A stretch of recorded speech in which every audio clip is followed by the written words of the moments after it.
hppodcraft.com.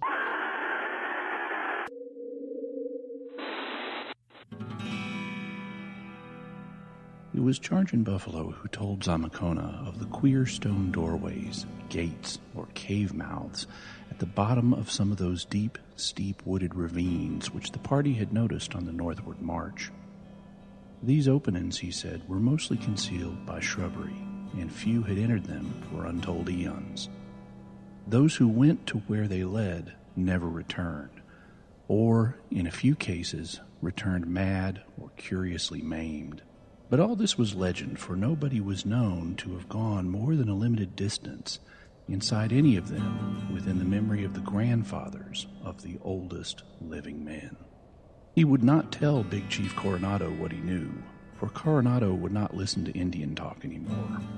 Yes, he could show Zamakona the way if the white man would leave the party and accept his guidance. But he would not go inside the opening with the white man. It was bad in there. That was the opening of Chapter 3 of The Mound by Lovecraft and Zelia Bishop, the story we're continuing to cover here on the H.P. Lovecraft Literary Podcast. At hppodcraft.com, I am Chris Lackey. And I am Chad Pfeiffer, and we are glad to be back. We are back, finally. Yeah. Sorry, everyone. We had to take some time off because Chad had another unfortunate death in the family, and I got ill as well. Well, so you traveled home to the Quad Cities where we're from. I did. And then I had to go around the same time. You were already there, so we actually just missed each other. We were in town together at the same time, but Chad had to go to a funeral that morning, and I had to take off on a plane. So which was a real bummer because I haven't seen you. I mean, we do this show every week, but I haven't seen you in almost a year. Yeah. So ships passing in the night. But I got to tell you this. So my grandma passed away. It's very sad. She was born in 1917. I don't know why I was thinking about. But that's the first year we started with on this show. With the tomb. Oh, what was it? Yeah, that's right. Yeah. And actually, when we were talking about the tomb, when we were on that episode, I had mentioned that my uncle was the one who had first given me a Lovecraft book. He gave me a whole lot of books, but that was my first exposure to it. Charles Dexter Ward he gave you. That's right. And now he's not a real technical guy. I don't even think he owns a computer, so he's never had a chance to really listen to the show. So when I was back in town around October, I brought maybe like our first 20 episodes or so on CD. Right. And gave them to him. And I didn't know whether he'd listen to them or not, but I thought, if you have time, check it out. This is this thing I'm doing. The day my grandmother died, my mother called me to let me know it had happened. And it had literally just happened. She passed away. And so my mother's talking to me, and all these other folks are talking to her in the room because she's got things to deal with. And so she handed the phone over to her brother, my uncle. And he picks up and he says, hey. And I'm like, oh, man, I'm really sorry about your mother. And I mean, obviously we're upset, but it's his mom, It's even worse. And he says, well, I guess she rode that white ship up some moonbeams, and now she's up in the clouds or something like that. I mean, it was the craziest thing. What? Yeah, like there was just this long awkward pause because I didn't know what he was talking about for a second, and then I realized, he was quoting the show, like from back when we did the white ship. Like he was making a Lovecraft joke. Like, this has just happened. So I don't know if that's morbid or not, but it was just so. And then there was this pause, and then he said, "Well, with the kind of Lovecraft worldview, maybe I don't want to be making a joke like that." I'd like to think she's in a better place, but it was just the strangest. I mean, sometimes this show will pop up in weird conversations where you find out somebody listens to it or something like that. But that has got to be the weirdest, Dude, that is crazy, and that is awesome. Yeah, it was pretty good. I was a little bummed out when I got back, but I saw that video. Maybe I'm late to this meme, but the Honey Badger Don't Care video on YouTube. So I got back from this whole thing, and I'm laying around in bed, and I'm depressed, and I didn't want to do anything. And sorry, folks, I'm really behind on these readings that we've got to release. I should have been working on them when I got back this week, but I wasn't. And then grandma died. Yeah, I know, but then. I saw that video about the honey badger, and for folks that we'll put a link up to it, but it's just a video of a guy narrating this nature video about the honey badger, who's like the most feared predator, or I should say rather the most fearless predator. Yes, yeah. In I think sub-Saharan Africa or something like that. I mean, he fights snakes and he fights bees, and he doesn't care if a cougar attacks him, and and there's a part in the video where he gets bitten by a snake and it's toxic venom, and the honey badger just passes out for a while. And then he just gets right back up and he goes back to eating the snake. The snake which bit him, by the way. Yeah. And I'm like, what have I got to complain about, man? The honey badger's so tough. They don't know, laying around whining. I watched that video about 20 times, and I drove Rachel a little crazy with it because in the morning I play it on my iPhone, and she could hear the honey badger blah blah blah. Honey badger don't care. Honey badger don't care. And then I actually had a nightmare about the honey badger, and it was coming after me. Yeah, it was scary, man, because those things are really aggressive, and I don't know if you know this, but they'll go for the nuts. Right, if it's a bigger predator. Yeah. So I was running away from it. I kicked it, and it rolled over, but then it just came, nothing hurt. It got back up and it came after me again. And it was snarling and it was coming at. I was so scared. It woke me up. Again, those readings are going to be out soon. Sorry, I've been slacking on it. But Bruce Green, who's doing one of the readings, he's in True Grit. He is. I was watching the Oscars, and they showed a quick clip of him during the ceremony. He was in the Oscars, yeah. It was pretty cool. Oscar participant Bruce Green will be reading some From Beyond for you soon. For our New York friends, there's a group out there, Manhattan Theater Source, that is presenting an evening of Lovecraftian horror called Things on the Doorstep. It's a double bill of one-man performances. I think one of them is The Hound, and the other one is called I Am Providence, and it's some kind of more avant-garde Lovecraftian thing. But it starts on March 14th. We'll link out to it on the site. I mention it because they are using music from our show as part of the presentation. So their pre-show music and their outro music is going to be all stuff from here, which, by the way, is still available. If you send us a donation of $10, we can send you Volume 2 of the music from the show. $15 or more, you get both Volume 1 and that's a digital download. It's a digital download. It's helping us fund our graphic novel Deadbeats, which we had done a preview to in our last episode as well. Which people are loving. We're getting a lot of great feedback from it. And Ian is hard at work. He's actually, I can announce this, he's also working on Deadbeats and The Case of Charles Dexter Ward. Yeah, he's doing an adaptation of Charles Dexter. That's great, man. Well, he's got a cover for it already, right? Yeah. I think on his site you can see it. It's like a puzzle piece kind of thing. It's really cool. Yeah. I'm really excited to see that. Also, another thing I got to bring up, I'm going to be part of a kind of a Lovecraftian cabaret in London, April 15th. It's going to be some readings, music. We're going to screen a few different videos of like Lovecraftian type stuff. There's going to be a pub quiz. It's going to be going to be crazy. I'm the MC of the evening. MC Lackey. Yes, that's right. And it's April 15th. Tickets are selling out fairly quickly. It's not a big venue. It's this place called the Old Horse Hospital. What did they used to do there? It used to be a hospital for horses. Yeah, exactly. But London's such an old town that it was used in the turn of the century, last century, not this one. We'll put links up to it on the web page. There's a link on our Facebook page. That's it's one of the favorites of the page. It's called Lovecraft Reanimated, April 15th. Oh man, okay. If you're in the UK, go do that, and I will envy you. That's really cool, man. I wish I was going. It's going to be fun. I think we're going to try and get some nice video recordings of it too. So maybe it'll end up online at some point. But please do. That will pale in comparison to actually being there. So please show up. We want to sell this thing out. Basically, we've got an ethnologist. This is the Mound, by the way, that we're talking about. Yes. An ethnologist whom we've seen before. He was in the other collaboration, The Curse of Yig. He's investigating this mound in Oklahoma because there are these ghost stories about it. A man walks around on the mound all day, a ghostly guy, and then at night there's this headless woman walking around with a torch. And a bunch of people have gone up there to investigate these ghosts. They disappear. They come back all crazy. Some of them are younger. Their organs get moved around and that kind of thing. Yeah. So our protagonist goes up there. He digs around a bit, and he finds this cylinder of strange metal. And in it is the account of a fella that you've already mentioned named Zamacona, who was part of Coronado's expedition into this part of the world back in the mid-1500s. So our protagonist takes this sort of scroll back to this account, back to where he's staying to translate it, and most of the rest of the story that we're going to cover here is really the translation of that account, which starts here in Chapter 3, which is where we left off last time. Man, that is a great summary. Good job. Yeah, thank you. And basically, Zamacona, he's been with Coronado's expedition as they're looking for the cities of gold. They think are going to be out here. They're not finding anything. No. It's pretty frustrating. And, basically, Coronado's like, look, so many of these Indian fools have been telling me stories about cities of gold and all this stuff. I'm going to smack the next Indian guy that tells us some crappy story that's not true. They've been selling me elevator passes.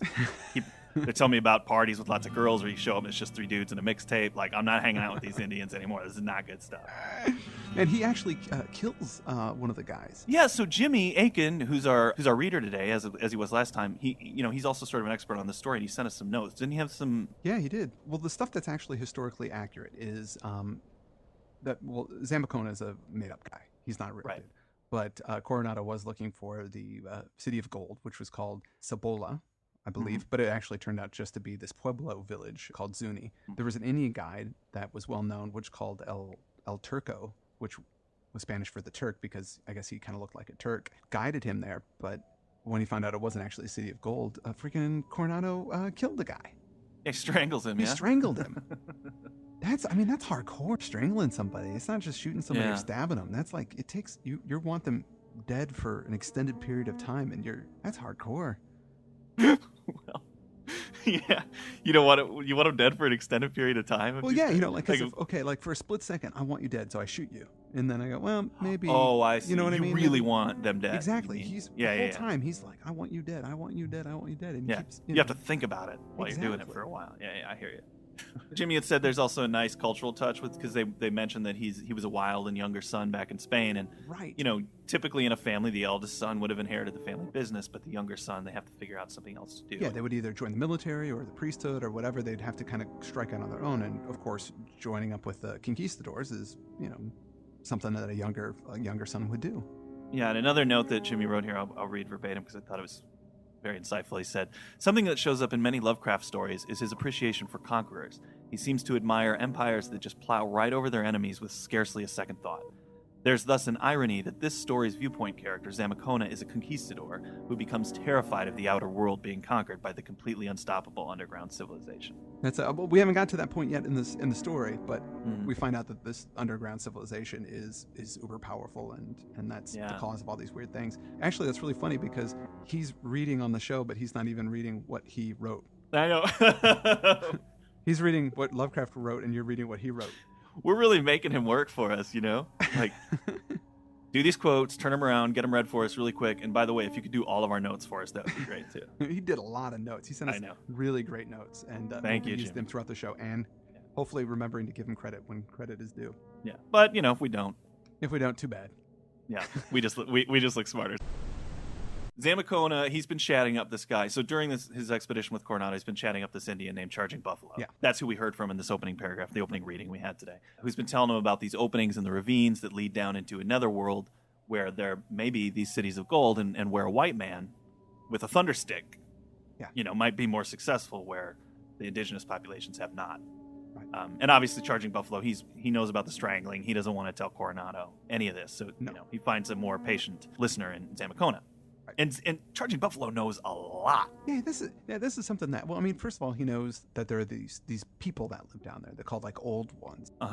Well, there was a flood, and the flood sort of drove them underground, which seems strange to me that you would go underground when there's a flood. Well, no, but Chris, so if he had just said there was some kind of flood that drove people underground, that might be something that sounds anecdotal. But what he says specifically is that there were these floods or sinkings.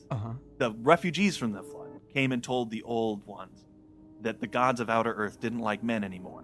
So if there were men that they met, the only reason that the men were alive was because they're in league with demons, and so the best decision is to go underground and close up shop. No, okay. So it's really intricate. Yeah. What Charging Buffalo knows. I don't know why, because this information is going to be all repeated later, so I don't know why he has that degree of knowledge. Yeah, he knows some really specific things about this ancient civilization. Yeah. And that they're like these half-ghost people, that they're neither flesh nor spirit, but both, somewhere in between, and that the old ones came down from the stars, so that these people obviously are from outer space. And they built these cities of gold underground before the crust of the earth was still forming, so they couldn't live out there. So that's why they already had underground civilizations. Right. To return to. And he even knows that, well, even though they're half ghosts, they still need to breathe, and that's why they have these passages here. And then he drops this other really disturbing fact about them. They had frightful beasts with a faint strain of human blood, on which they rode and which they employed for other purposes.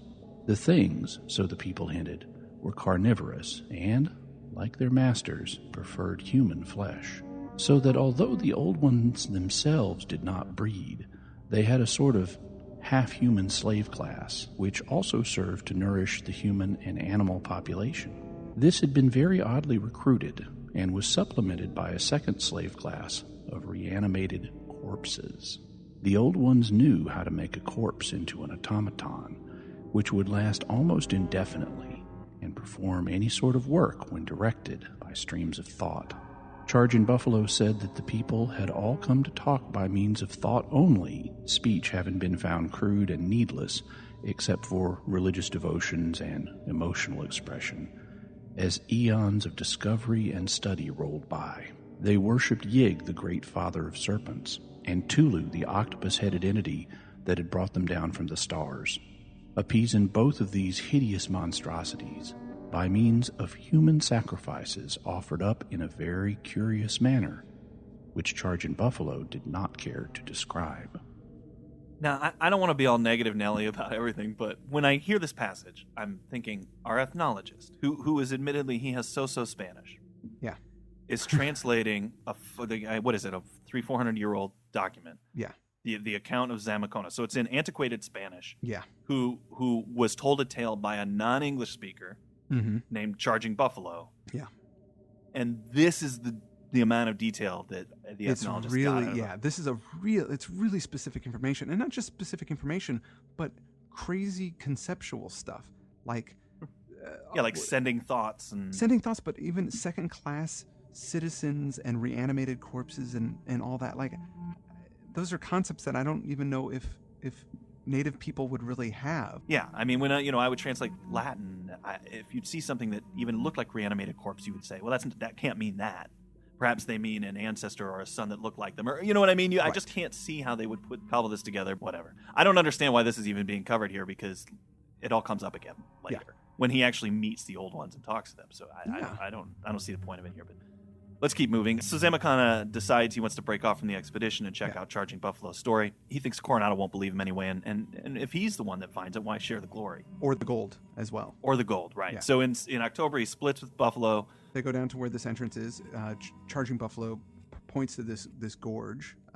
Takes him down there. It takes days to get to the place. Charging Buffalo won't go in. Doesn't want any business there. He's done with it because that's the place. And Zamacona says, "Okay, I'm going in." He has enough provisions. He's got torches and things because he knows it's like a long journey inside. It's not it'll take him a while to get in there. He gives Charging Buffalo some trinkets for his time. That's how you pay Indians. Gives him some bottle caps and a little magic 8-ball keychain or something. Sends him on his. Well, actually, they set up a meeting. Let's meet over at that rock in a month. In a month, yeah. So somebody knows where he's at. Exactly. He goes into the passages and I'm going to just kind of push through this because I don't find it particularly interesting.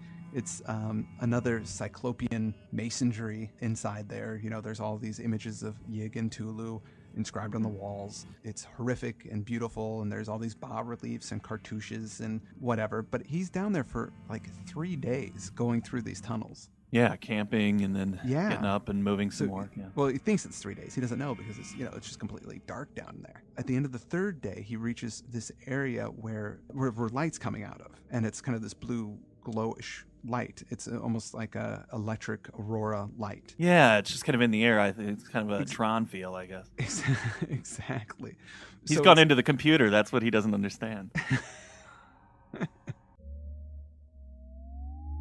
It's this huge underground continent. It really reminds me of Journey to the Center of the Earth, where there's this underground world, where there's a sky and there's mountains and it's huge. It's just this big place, and you can see all this rocks and this whole landscape before him, but everything's really bluish. The sky's this indistinct, like he said, like I said before, it's a aurora. It's just sort of this mist that's up in the sky, but it's not really the sky. And there's no vegetation around the area that he's at. It's all just rocky and stuff. He basically decides he's going to venture in. He goes down the hill, crosses over. There's a stream and water. He starts finding plants, and he comes to this. He sees a town, and he goes into the town, and in the town there's this temple. And in the temple is it's dark inside. There's just kind of a door that's been ajar. The whole place is abandoned. There's no people around. He does see animal footprints, some weird animal footprints that he doesn't really know exactly what they are. Charging Buffalo had told him something about them having herds of creatures down there. Right, and that was from our quote, actually. Yeah, right. But it's got that great, they were not hooves, nor hands, nor feet, nor precisely paws. Right. Nor pumps, nor sandals. And he finds along the way too, on his way to the temple, I think he finds He does. in the ground a metal coin, kind of like what Grey Eagle had given our ethnologist. Well, yeah, specifically, he describes it, and our narrator goes, "Wait, that's the thing that Grey Eagle gave me." Yeah. You know, the ethnologist. So he gets to this place. He finds this temple. He goes inside the temple, and inside of it, it is completely gold. It's just covered in gold, except for there's a statue of Tulu in there that is made of this material that's of the same substance of trinket that he found, which is this weird metal that is unlike any other metal, and it's sort of magnetic to itself. And I think he starts calling it Tulu stone or Tulu metal. So boom, he found a building made entirely of gold. He succeeded where Coronado failed. End of the story, right? Yeah, that's it. And then he goes home. Yeah. No, of course not. Boo. Well, they hint here at this part that gold is really common in this sort of netherworld. It's almost like plastic or something. Right. I mean, they make water bottles out of it. They don't care. But the metal in the medallion is precious because it's that Tulu metal. It came with Tulu down to the earth from the stars. Just like, my neighbors used to bring me saltwater taffy and fireworks from Missouri when they went on vacation. This is what Tulu, he brought this down to. This is the stuff that they're really interested in. So when he's in there just looking around thinking, hey, this is great, he hears stampeding sound, like there's something coming, and he realizes, oh no, these animals are going to be coming over here. So he tries to push the door to the temple closed, but there's all this dirt, because it's been left open for who knows how long. So he's having to struggle against it. And it's a little bit of a tense moment, but he eventually gets it closed and locks it, and then he can hear the things outside kind of wandering around, and then eventually they go away, but he's too nervous to open the door, so he just kind of makes camp inside this place and then goes to sleep. Yeah, and that actually was it was kind of a creepy moment. It was creepy. The animals are stalking around. I think one of them even kind of clumsily tries the door, and he's just kind of stuck in there, and he doesn't know what they are. It's pretty cool. It's pretty creepy, and he falls asleep, and that's the end of chapter 3. What finally roused Zamakona was a thunderous rapping at the door. It beat through his dreams and dissolved all the lingering mists of drowsiness as soon as he knew what it was. There could be no mistake about it. It was a definite, human, and peremptory rapping, performed apparently with some metallic object, and with all the measured quality of conscious thought or will behind it. Feeling sure that his visitors were men and not demons, and arguing that they could have no reason for considering him an enemy, Zamakona decided to face them openly and at once, and accordingly fumbled with the ancient latch till the golden door creaked open from the pressure of those outside. As the great portal swung back, Zamakona stood facing a group of about 20 individuals of an aspect not calculated to give him alarm. They seemed to be Indians, though their tasteful robes and trappings and swords were not such as he had seen among any of the tribes of the outer world, while their faces had many subtle differences from the Indian type. That they did not mean to be irresponsibly hostile was very clear, for instead of menacing him in any way, they merely probed him attentively and significantly with their eyes, as if they expected their gaze to open up some sort of communication. The longer they gazed, the more he seemed to know about them and their mission. For although no one had spoken since the vocal summons before the opening of the door, he found himself slowly realizing that they had come from the great city beyond the low hills, mounted on animals, and that they had been summoned by animals who had reported his presence. That they were not sure what kind of person he was or just where he had come from, but that they knew he must be associated with that dimly remembered outer world which they sometimes visited in curious dreams. How he read all this in the gaze of the 2 or 3 leaders, he could not possibly explain.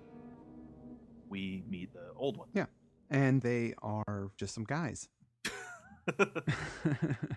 Well, they've got, telepathy. Yes, they do have telepathy, and they're able to share their ideas with him. Now, this is the point that the story loses me, because it's just a huge letdown. When these guys show up, they're kind of nice guys, and they want to talk, and they communicate in a different way, but it's not scary anymore. Yeah. It turns into this kind of bad science fiction sort of thing, and not a creepy story. It's a bait and switch. Yeah. Jimmy, when he wrote us about it, he said, I think I know why you guys probably don't like this, and it's because I don't think I liked it much in my first reading either. You think you're getting one kind of thing, and then it everything in plot-wise screeches to a halt, and then it's just a description of this civilization. And it's something that Lovecraft does at other times in his work, right? He does it in Shadow Out of Time. He does it in The Nameless City a bit, where it's just kind of exploring that. And of course, Mountains of Madness, where there's all this, the guys are reading the hieroglyphics that have all this really elaborate history in it.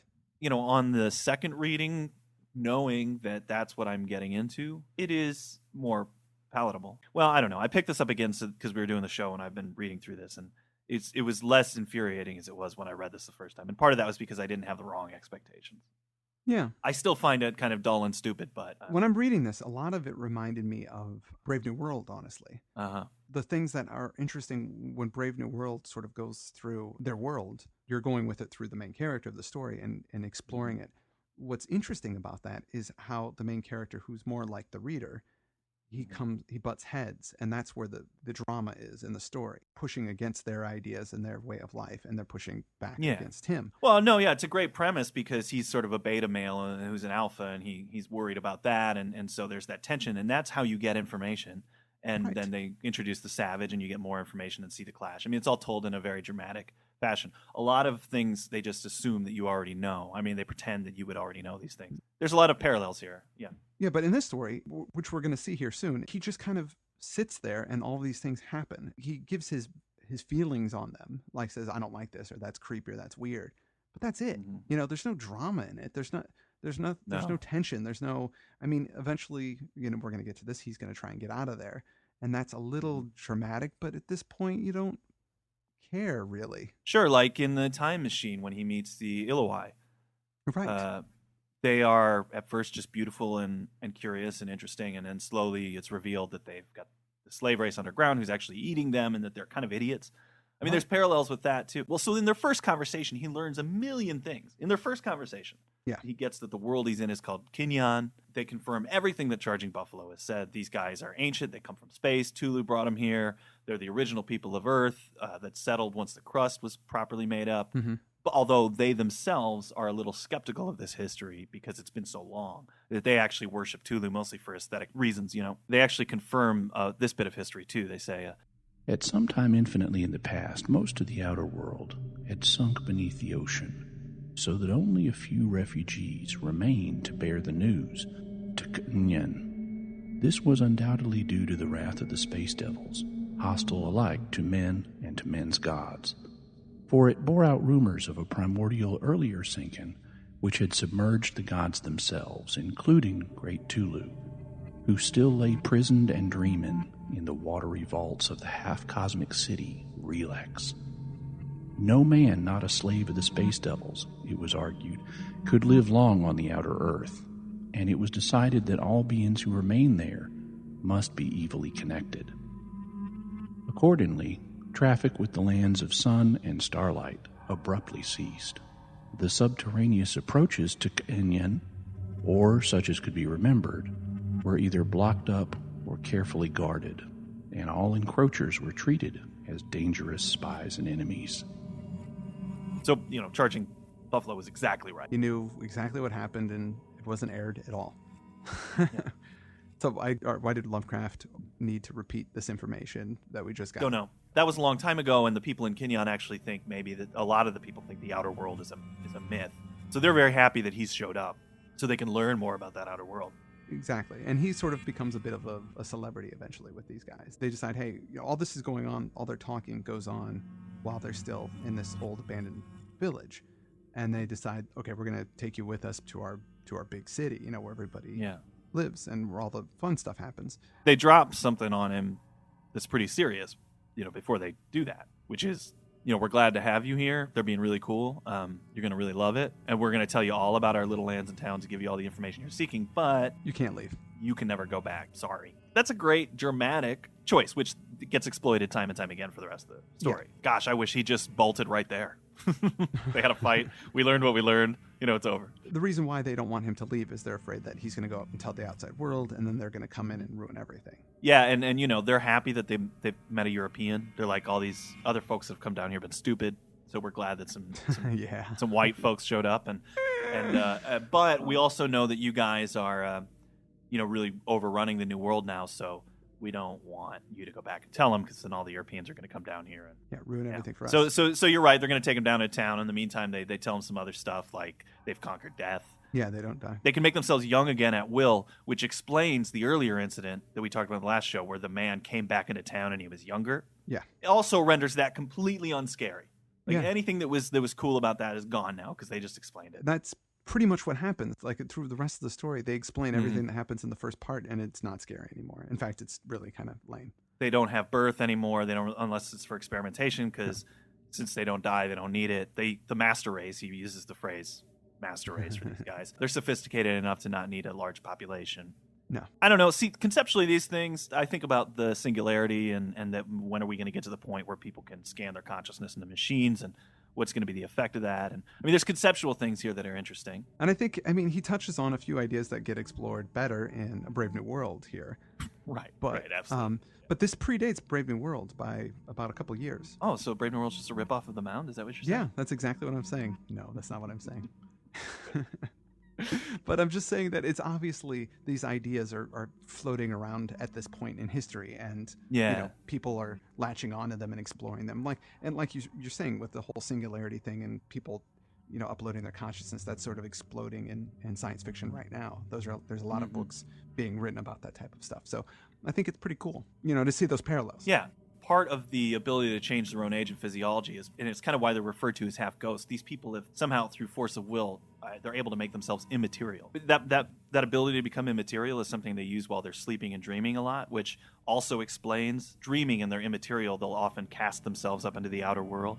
So earlier in the story, when they talked about seeing these great battles in the sky, that's actually these people dreaming, making themselves immaterial, and kind of reenacting what their ancestors did. Takes away the ghost story element of it. The city they live in is called Tsath, and then way down in the abysses, there's another region called Yath. Yeah. Now Yath is everything's kind of bluish here. In Yath, everything's sort of reddish. Yeah, going on with the Tron parallel. Yes, exactly. But it's interesting because it's a mirror sort of thing where the people of Tsath, they don't know much about Yath. That's sort of an ancient world. It's another thing that's subterranean to them, and so it kind of mirrors the world in the above ground. And Yath is where these horned, four-footed, human-like creatures come from that are now their kind of slave animals. Yeah, they've conquered everything, and they bred these slave animals with the human things to create their beasts of burden. And, they have a slave class that they've bred from conquered enemies. There's a really curious sentence here. I highlighted it, and actually Jimmy did too when he sent his notes. It says, the ruling type itself had become highly superior through selective breeding and social evolution, the nation having passed through a period of idealistic industrial democracy, which gave equal opportunities to all, and thus, by raising the naturally intelligent to power, drained the masses of all their brains and stamina. That was puzzling. That's a really interesting notion because it does say, well, at one point there was this meritocracy that was highly democratic, and that somehow that led to almost eugenics. You know what I mean? Like the people that were naturally intelligent rose to the top. But I think what's sort of implied in this is that people of a certain genetic type are superior in a certain way, which in reality is not true. People can rise from their merits, usually from their accomplishments and what they've happened to them, not usually based on their genetic. Yeah, well, it's a puzzling notion. I mean, I guess maybe he's saying that naturally intelligent come to power, start running everything so that the masses just kind of dumb down and don't have to worry about so much. And then that naturally intelligent becomes the master. But it doesn't make sense because at some point it stops being a meritocracy, right? And at some point it's, I don't know, man. Yeah. Interesting social stuff to think about. Exactly. But it's, again, not scary. No. Well, this isn't, I don't think the point is to be scary. No, it's not. It's not. It's that bait and switch thing. I mean, this is just sci-fi, right? Yes. This is just sci-fi. Yeah. And, well, and unfortunately, this is what I don't like about this story, is that it's not really a story. It's just a historical recounting. Right.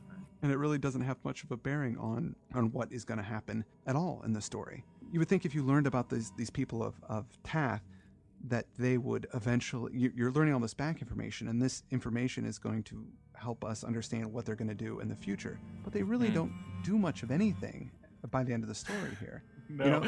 And well, I love here actually, and this would be a good last quote for us. We're learning about them, but they've got this really, their government is just this kind of pervy socialism. You know what I mean? Like they kind of are governed more by custom than law because they're little. It seems like every citizen is hedonism bot from Futurama or something like that. Like, they're flesh crafting and they're doing weird things. There's no civil or social distinction between sexes. Mm-hmm. They've abandoned machines. They mostly ride around on their little half-human unicorn deals. And then, basically here's what's on the menu for daily life in Kinyon. It says, Daily life was organized in ceremonial patterns, with games, intoxication, torture of slaves, daydreaming, gastronomic and emotional orgies, religious exercises, exotic experiments, artistic and philosophical discussions, and the like as the principal occupations.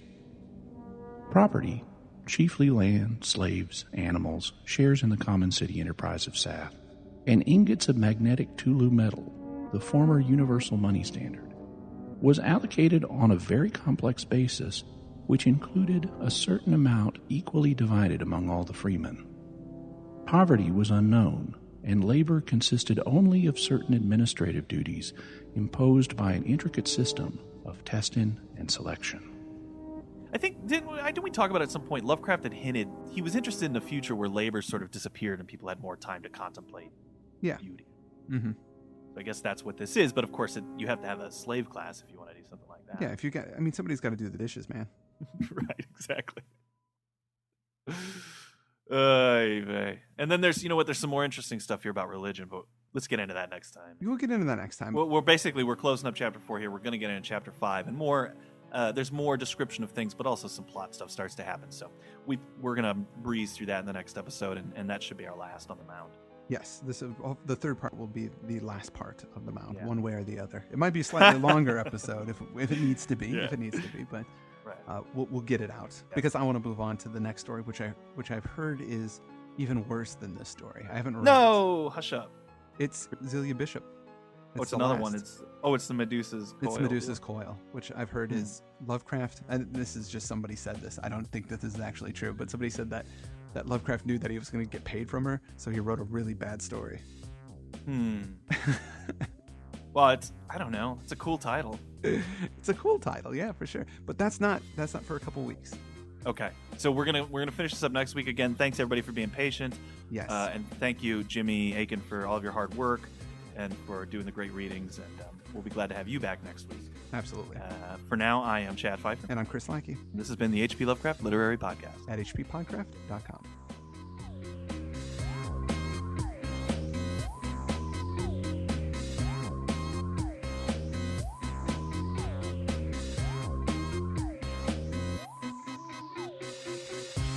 hppodcraft.com.